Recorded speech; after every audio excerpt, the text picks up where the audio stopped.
how to adjust key long press delay direction on Gboard and Google Keyboard on Samsung Galaxy S26 Ultra.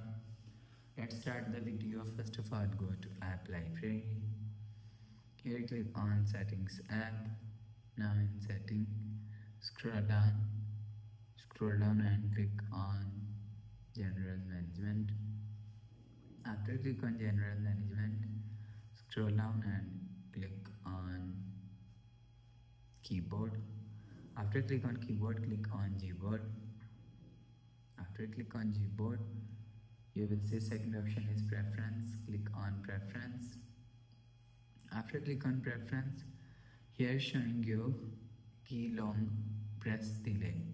For example, this is key long press delay.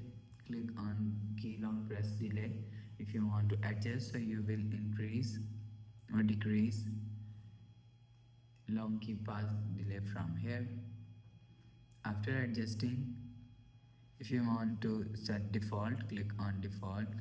After the process, go back to home screen. So that's how you can adjust key long press delay direction on Gboard and Samsung Keyboard on Samsung Galaxy S26 Ultra. If you like the video, please subscribe. Thanks for watching.